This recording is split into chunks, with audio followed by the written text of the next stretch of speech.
폭풍우가 매섭게 몰아치는 그 한 외딴 섬에서 홀로 등대를 지키는 한 젊은 등대지기가 있었습니다. 그런데 어느 추운 겨울날 늘 기름을 운송해 주던 보급선이 이 폭풍우로 인해서 오지를 못하게 됩니다. 그러자 등대에 불은 밝혀야 됐는데 기름이 다 떨어져 가는 것이죠. 등대지기는 매일 밤마다 등대의 그 불빛을 켜고 지키기 위해서 추위 속에서 땔감을 모읍니다. 그리고 남은 그 얼마 되지 않는 그 기름을 굉장히 아끼고 또 아꼈습니다. 그러던 어느 날 밤입니다. 폭풍우에 조난을 당한 한 무리의 사람들이 이 섬으로 들어오게 됩니다.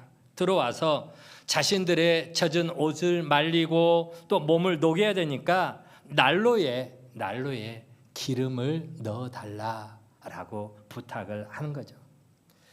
등대지기는 자기가 평상시에 덮던 담요를 내주고 또 옷을 모두 내어주고 심지어 식량까지 내어주었지만 저 마지막 남아있는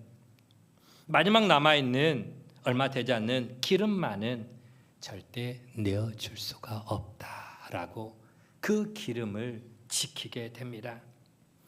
사람들은 이 젊은 등대지기가 참 사람 다시 보게 되네, 융통성이 없네, 냉정하네 하면서 사람들이 이 젊은 등대지기를 비난을 했습니다. 하지만 바로 그날 밤 이 등대의 불빛을 보고 거대한 여객선 한 척이 암초를 피해서 그 곁을 지나가게 됩니다. 그 일로 인해서 여객선에 타고 있던 수백 명의 사람들의 목숨을 살릴 수가 있게 된 것이죠. 그 등대의 불빛 때문에 그 등대지기가 마지막 남은 그 얼마 되지 않는 기름으로 그 등대를 밝혀주었기 때문에 수백 명이 타고 있던 한 여객선이 암초를 피해서 무사히 그 옆을 지나가게 되었다라고 하는 것입니다. 사람들은 그제서야 이 등대지기가 왜 그토록 자기 목숨처럼 이 얼마 되지 않는 기름을 지키려고 했는지 그제서야 깨닫게 되었다라고 하는 것이죠. 여러분, 이 짧은 등대지기 이야기가 주는 교훈이 무엇입니까? 세상의 온갖 분주함과 그 현실의 수많은 요구들이 오늘 예수를 믿는 우리 성도들에게 요구하는 바가 있습니다. 예배 시간, 그리고 우리의 마음의 중심을 세상 것에 좀 양보하라, 타협하라 라고 요구를 합니다. 하지만 등대지기가 불을 밝히는 그 책임과 그 본분을 목숨처럼, 자기 생명처럼 지켰던 것처럼 적어도 오늘 우리 성도들, 예수 믿는 우리 성도들의 본질적인 사명, 그 사명 또한 어떤 상황 속에서도 하나님을 향한 예배의 불꽃을 깨뜨리지 않아야 된다라고 하는 그런 교훈이 있습니다.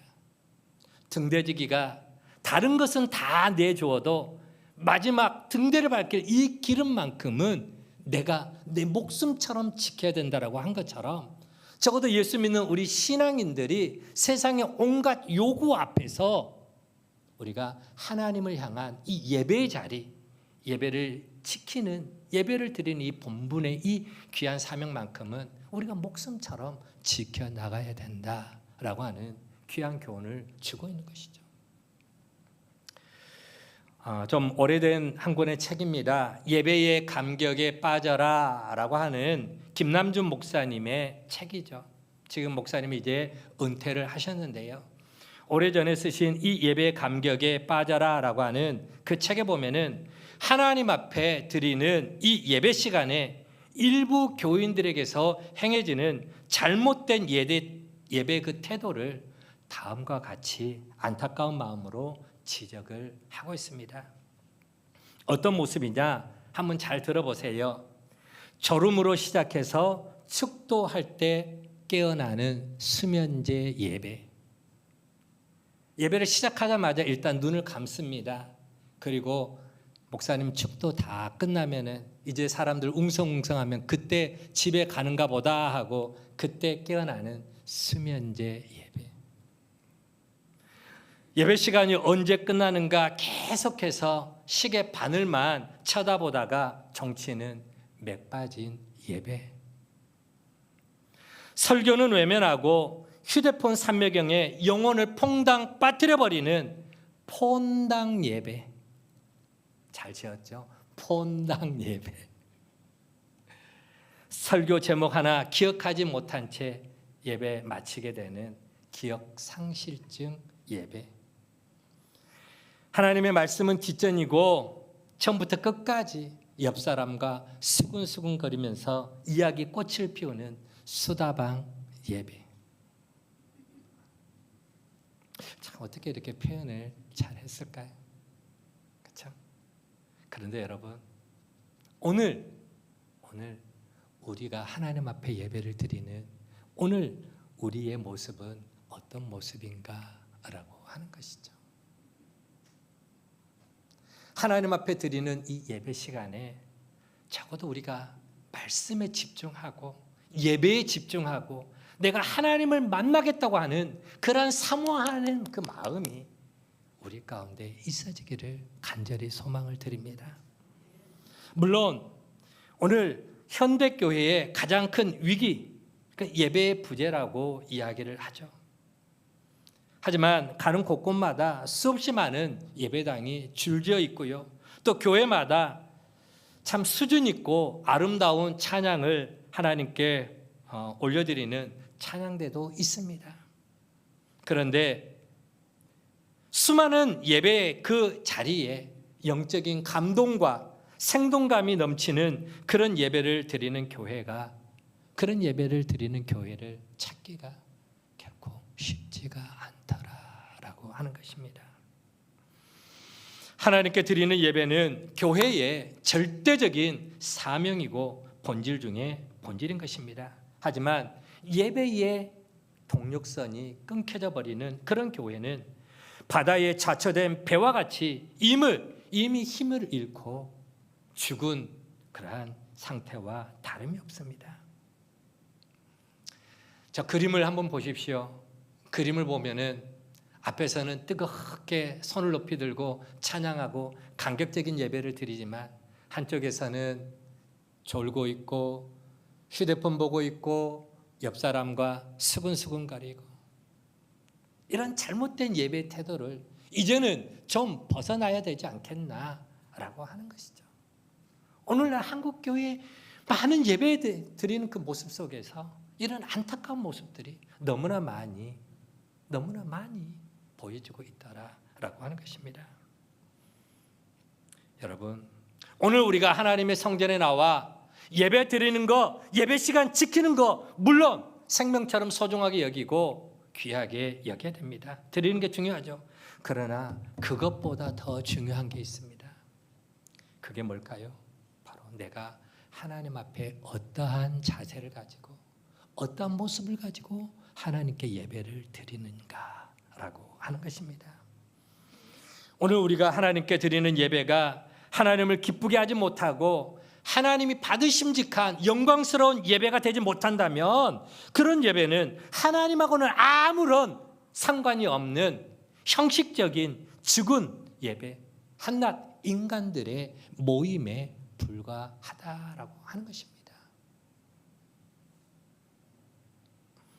그런 거로 우리는 진정 하나님께서 기뻐 받으시기에 합당한 예배를 드릴 수 있도록 오늘도 우리의 마음을 다해, 뜻을 다해, 힘을 다해, 정성을 다해 하나님을 향해 예배 드려야 될 줄로 믿습니다.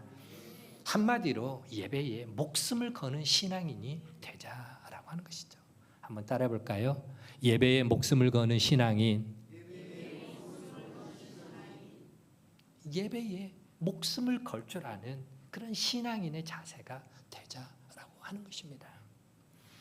여러분, 우리가 인생을 살아갈 때에 예배의 성공자가 되기를 간절히 축원을 드립니다.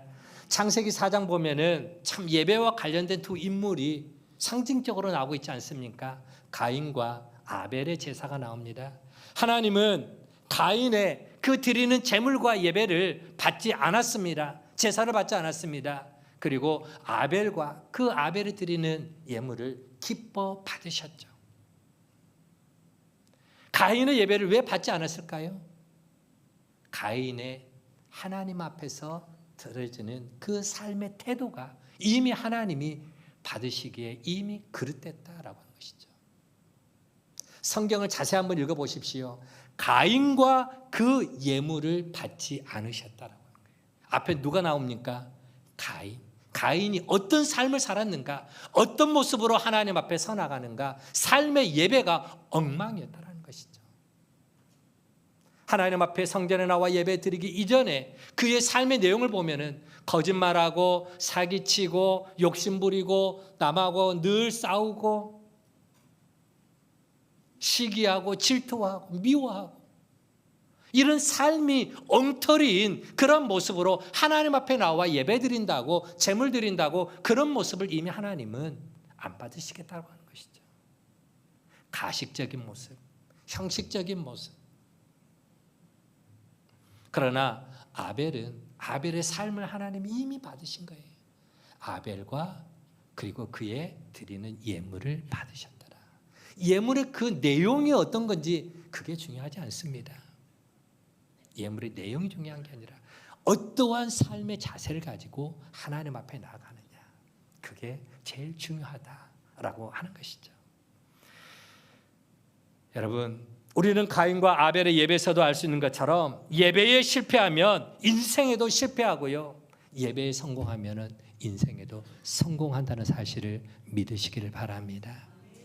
왜? 하나님이 내 인생을 받으시기 때문에, 하나님이 내 인생을 책임져 주시기 때문에, 하나님이 예배 자리에 나와 함께 하시기 때문에 예배의 성공자가 인생의 성공자도 된다는 사실을 확실하게 믿으시기를 바랍니다.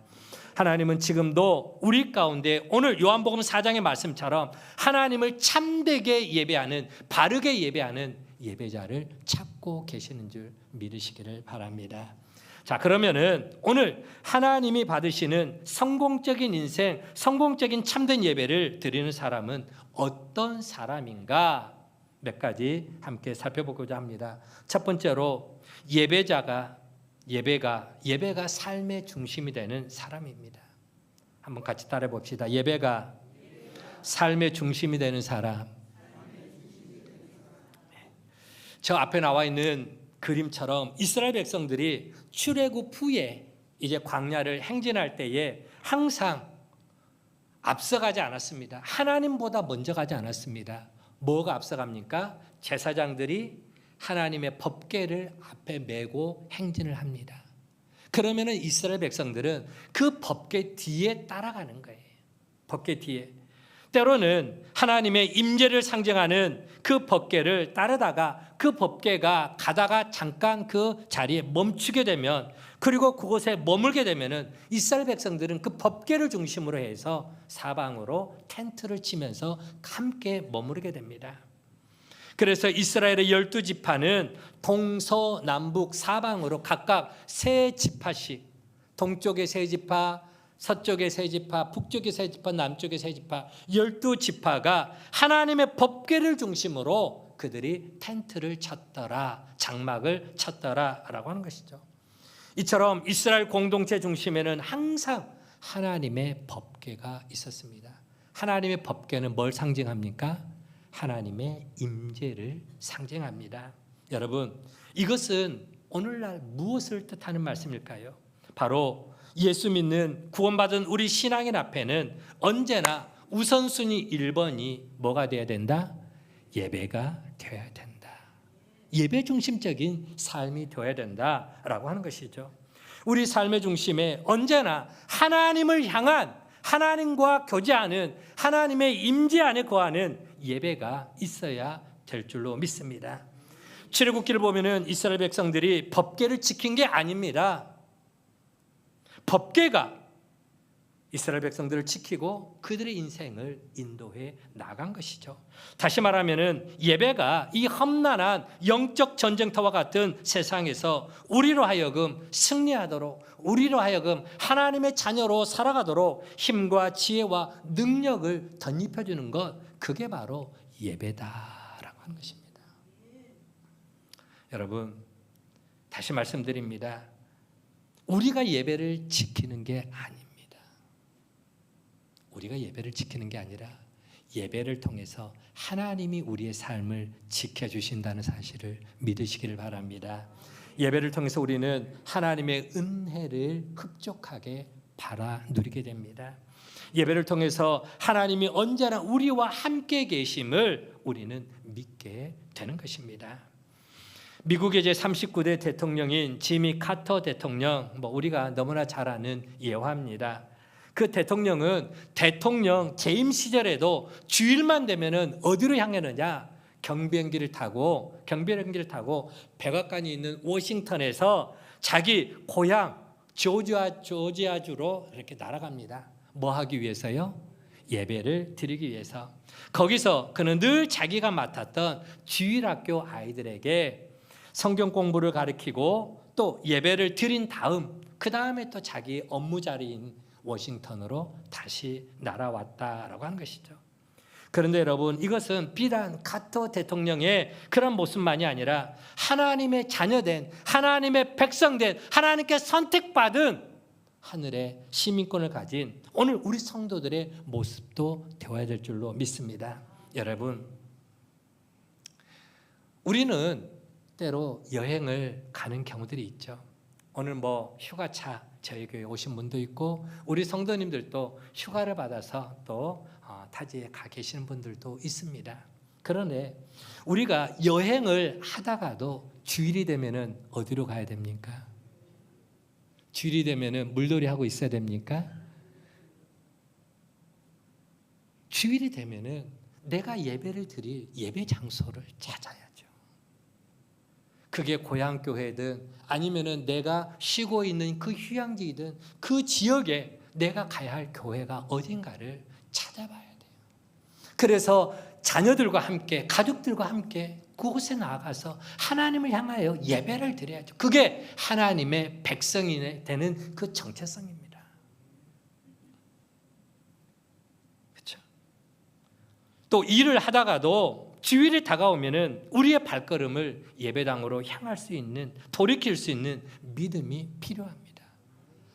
목사님, 저는 주일날 당직이라 근무 때문에 제가 교회를 못 나오는데 그러면 어떻게 해야 됩니까? 고민되신 분도 있습니다. 그럴 때는 어떻게 해야 될까요? 그럴 때는 내 마음을 하나님을 향해 나아가야 됩니다. 근무하는데 빠져나올 수는 없어요. 물론 나오면 더 좋겠지만 그러면 또 직장을 잃을 수도 있으니까 그럴 때는 우리 마음자리가 하나님, 내가 오늘 이 직장에서 내가 근무를 하는데 이곳이 예배 자리가 되게 하여 주옵소서. 내가 지금 예배당에는 갈 수는 없지만은 하나님은 예배당에만 계시는 하나님이 아니라 오늘 내가 하나님과 함께하는 이 자리가 예배 자리가 될 줄로 믿습니다. 그래서 내 마음으로 하나님을 찬양하고 하나님의 말씀을 묵상하고 하나님과 교제하고 하나님의 은혜를 사모할 수 있는 그와 같은 모습, 그게 참 예배자의 모습이 아니겠습니까? 하나님은 우리의 삶이 곧 예배가 되기를 원하고 있다라고 하는 것이죠. 그래서 오늘 우리 모든 삶의 중심에 예배가 최우선이 되어야 된다라고 하는 것입니다. 여러분, 오늘 내 삶을 붙들어주는, 내 삶의 중심을 잡아주는 핵심 축이 뭡니까? 그림에 나와 있습니다. 어떤 이는 눈만 떴다 하면은 일부터 하러 나갑니다. 하루 일과가 일부터 시작해서 일로 마치는 사람이 있습니다. 예전에 시골에 보면 저희 할머니가 그랬습니다. 눈 뜨면 할머니 없어요. 어디 갔느냐? 밭에 가서 일하고 계세요. 그리고 식사하러 오시라 그러면 할머니가 이미 도시락 싸갖고 갔어. 오지를 않아. 해거름판에 대야 일 마쳐야 집에 들어와. 그리고 또 씻고 얼른 또 눕고. 하루의 일과가 모든 게 다 일로 시작해서 일로 끝나는 그런 분이 계시죠. 어떤 이는 하루 일과를 대부분을 자기 취미 생활에 투자를 합니다. 어떤 이는 앉으나 서나 그 마음에서 자식 걱정이 떠나지가 않습니다. 여러분, 일도 중요합니다. 취미 생활도 중요합니다.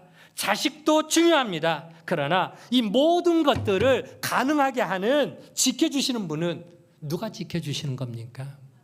하나님이 지켜주시는 겁니다. 생각해 보십시오.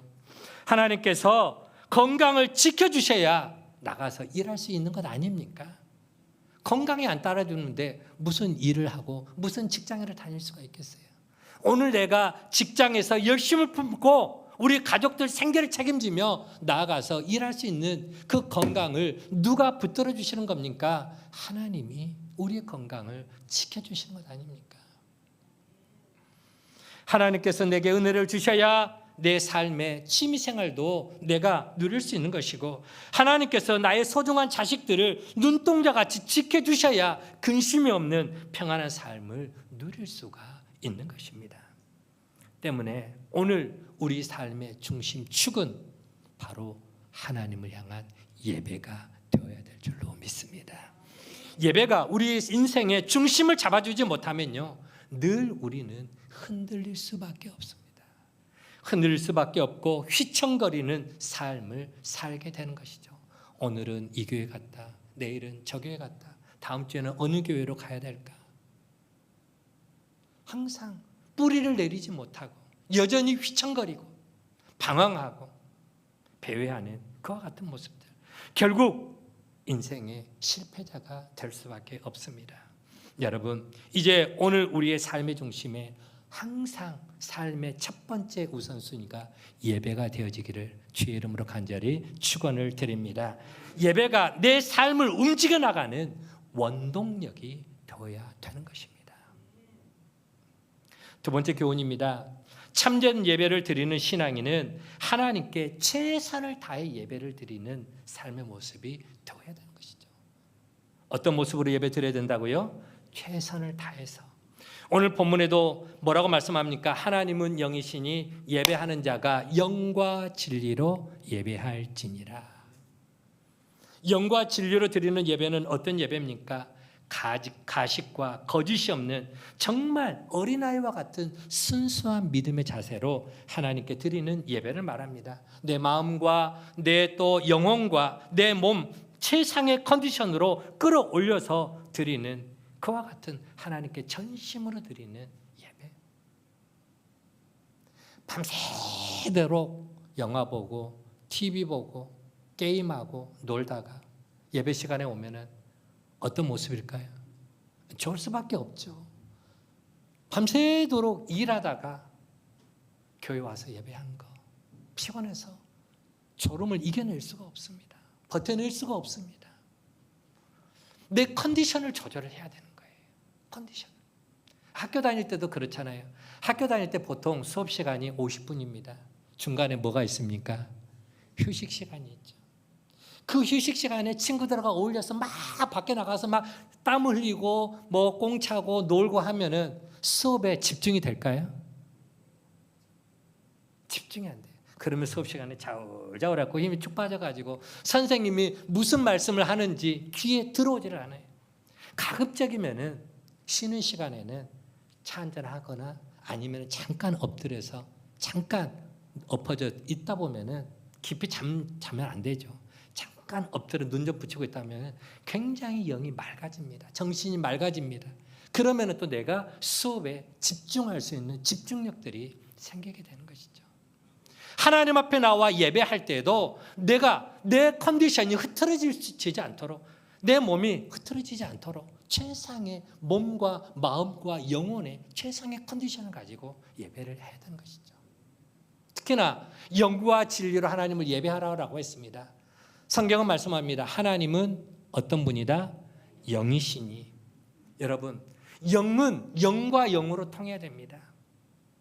영이신 하나님 앞에 나가기 위해서는 우리가 영적인 모습으로 하나님 앞에 나가야 되는 거예요.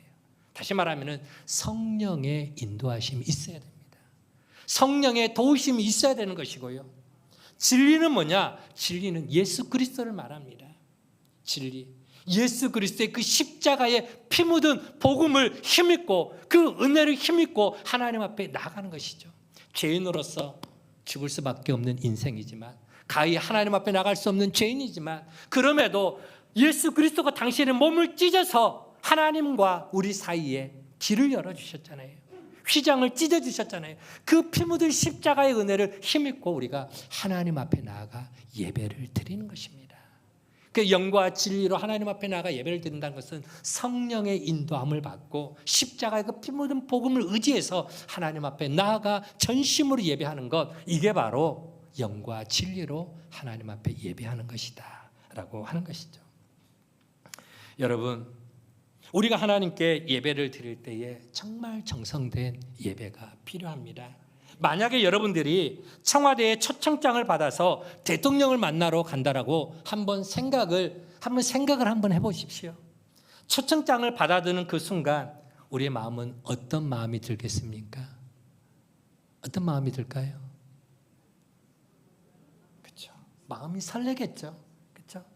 초청장을 받아든 그 순간 그 기쁨을 감추지 못하고 많은 가족과 지인과 친구들에게 자랑을 할 것입니다. 전화를 합니다. 아무개야, 나 있잖아, 이번에 정말 엄청난 일이 생겼어. 뭔데? 있잖아, 내가 대통령을 만나. 야 임마, 네가 무슨 대통령, 네 꼬라지 주제. 아니라니까, 이번에 내가 초청장 받았다니까, 내가 인증샷 찍어서 보낼게. 온유야, 그러지 않겠어? 인증샷 찍어갖고 친구들이 그때서야, 와, 너 대단하다. 어떤 계기로 너 청와대에 그렇게 가게 돼? 대통령 어떻게 그렇게 만나게 돼? 여러분, 그때부터 이제 무슨 옷을 입고 갈까? 머리는 어떻게 단장할까? 대통령을 만나면 참마디는 뭐라고 말을 할까? 이런저런 생각으로 잠이 올까요, 안 올까요? 밤잠을 설치겠죠. 대통령을 만나는 바로 그 날짜, 그 시간대에, 날짜와 시간, 약속한 시간에 지각하는 거 상상할 수 있습니까?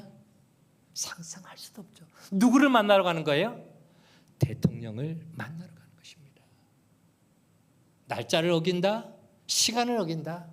가히 상상할 수 없는 것이죠. 그러면 여러분, 오늘 우리의 예배의 대상이 되시는 하나님, 그 하나님을 향한 우리의 생각은 어떤 모습이냐라고 하는 것이죠. 어느 정도냐라고 하는 것이죠. 혹여 한 나라의 대통령만도 못한 별 볼 일 없는 그런 싸구려 하나님으로 우리가 취급해 버리고 있지는 않습니까?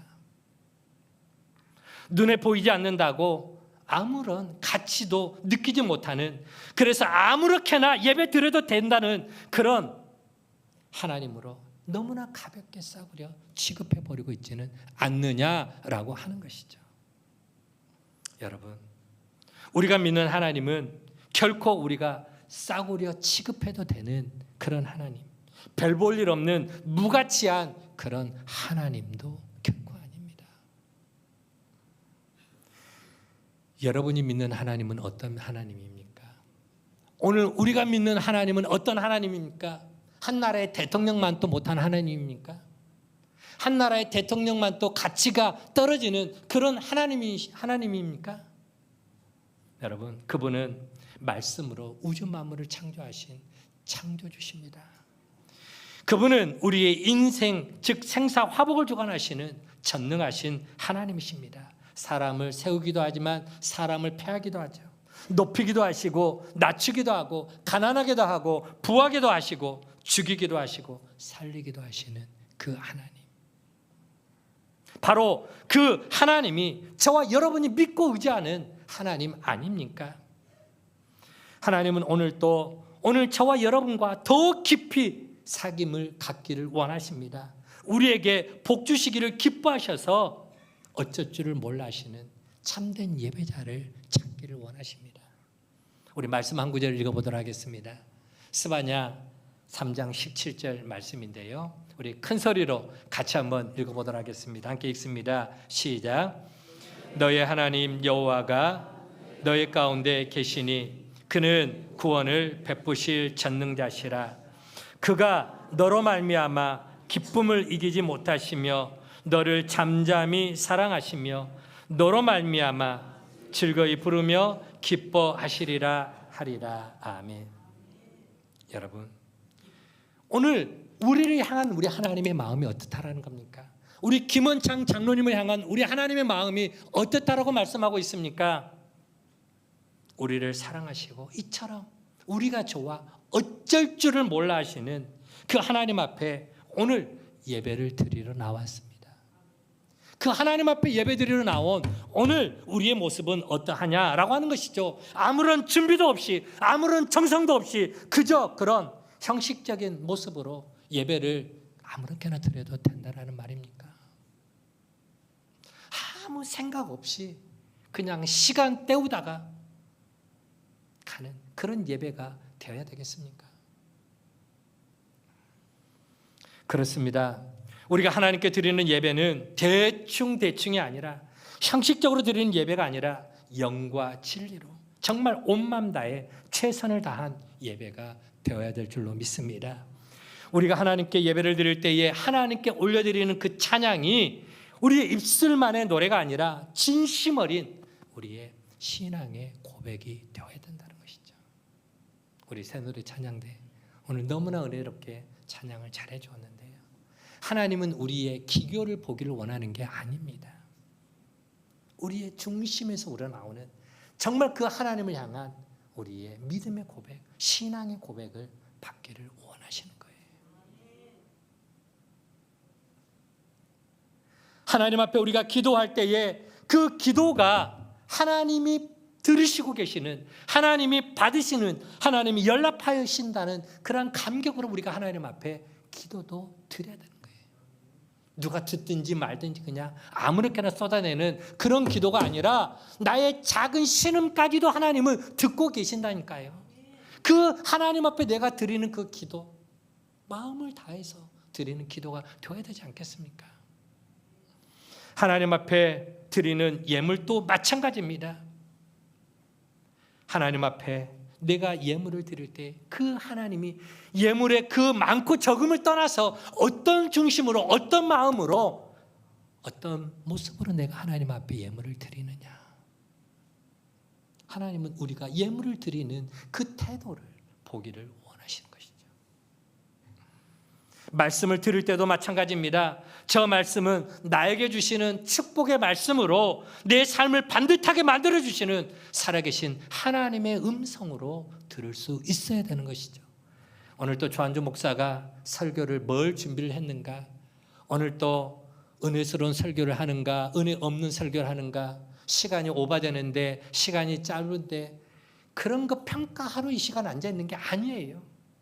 한 주간 내가 살아가야 할 양식으로 하나님께서 내게 주시는 그 음성이 어떤 음성인가, 나에게 주시는 하나님의 음성으로, 쉐마의 말씀으로 우리가 하나님의 음성을 들어야 되는 것이죠.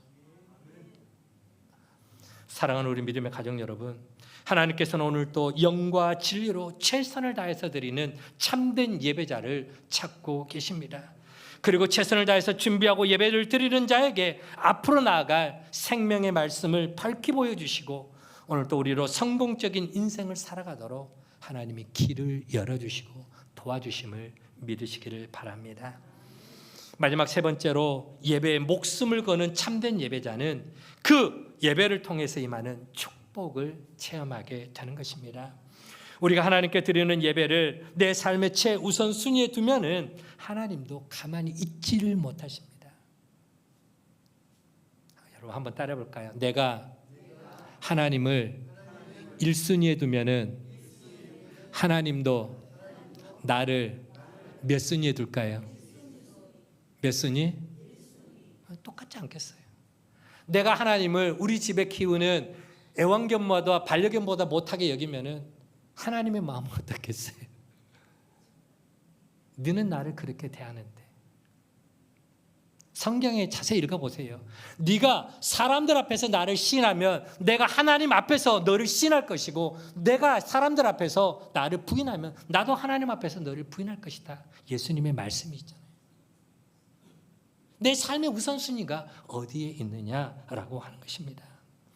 여러분, 우리 하나님은 내가 생각하고 내가 걱정하는 것보다 훨씬 앞서가셔서 우리의 힘겨운 문제들을 해결해 주십니다.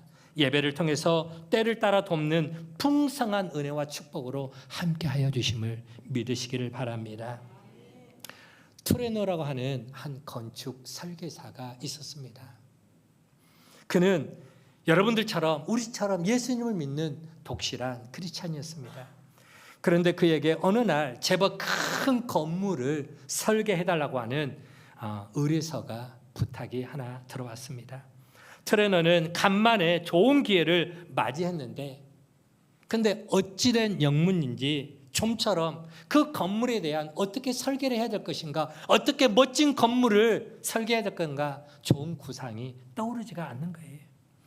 의뢰인과 마감한 약속한 마감 날은 점점 다가오는데 좀처럼 설계의 진도가 나가지를 않았습니다. 그러던 중에 약속 마감 전날이 벌써 되어버렸습니다. 이제 내일이면은 의뢰인을 만나고 자기가 준비한 걸 가지고 의뢰인에게 가야 됩니다.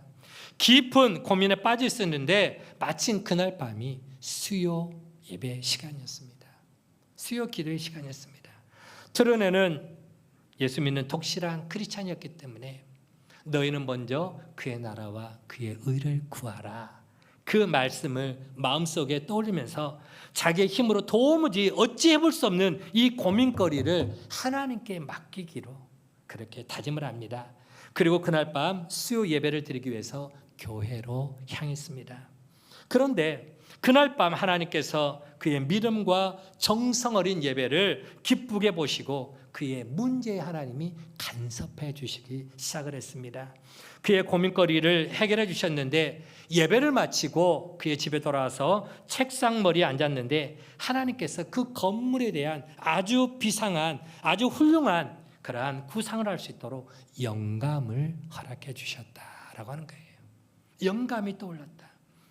하나님께서 떠오르게 하신 그 멋진 설계에 대한 영감을 붙잡고 그는 밤새도록 작업을 합니다. 그리고 마침내 한 편의 좋은 설계도를 완성을 하였습니다. 다음 날 트레너의 그 완성된 건축 설계도를 받아본 이 의뢰인과 그리고 직원들은 모두 다 기뻐하고 만족스러워했습니다. 엄지손가락을 탁 치켜 세우면서 역시 트레너야, 역시 트레너야 하면서 트레너에게 칭찬을 아끼지 않았습니다.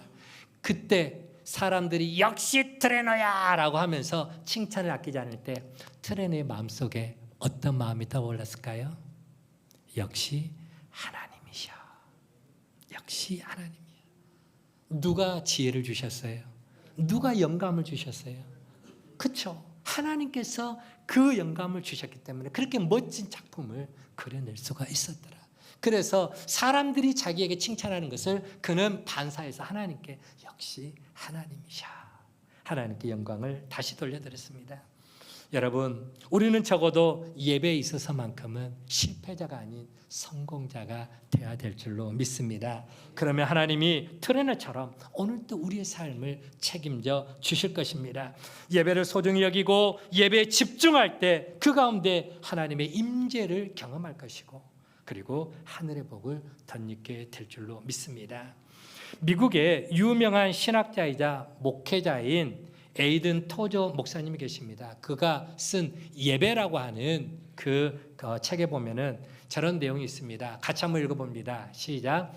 하루를 예배로 시작하는 사람은 마귀가 건드릴 수 없는 권능자의 삶을 산다. 예. 여러분, 오늘 우리도요 새롭게 시작하는 하루하루를 하나님과 함께하는 예배로 시작한다면 결코 마귀가 우리의 삶을 건드릴 수 없는 능력 있는 능력의 소유자로 살아가게 될 줄로 믿습니다. 마귀는 영과 진리로 예배를 드리고 교회에 문을 나서는 성도들을 가장 무서워한다고 합니다. 여러분, 이제 제가 예배 마치고 축도를 하게 될 것입니다. 이 축도가 뭐냐? 축도는요, 예배를 마칠 때 하는 이 축도는 세상을 향해서 나아가는 우리 성도들의 출정식을 의미한다라고 하는 것이죠. 이제 하나님께 은혜를 덧입고 하나님께 능력을 덧입고 하나님께 지혜를 덧입고 우리는 이제 또 예배당 문을 나서게 됩니다. 그러면서 한 주간 동안 세상에서 악한 영들과 영적 전쟁터와 같은 삶에서 우리가 싸워나가게 됩니다. 그러면 그 마지막 축도할 때의 축도는 바로 출정식을 선포하는 바로 그와 같은 시간이 된다라고 하는 것이죠. 여러분, 우리는 거룩한 산제사, 즉 예배하기 위하여서 일주일을 살아가는 것입니다. 그리고 예배다운 예배가 하나님께 드려질 때에 우리의 엿새 동안의 삶은 성공적인 삶이 될 줄로 믿습니다. 오늘 우리 삶의 축복과 성공은 바로 뭐가 좌우합니까? 예배가 좌우한다. 예배가 좌우한다는 것을 잊지 마시고 이 시간 하나님이 찾으시는 참된 예배자, 예배에 목숨을 거는 신앙인이 다 되어서 복된 삶, 성공적인 인생을 살아가는 축복의 주인공들 다 되어지기를 주의 이름으로 간절히 축원을 드립니다.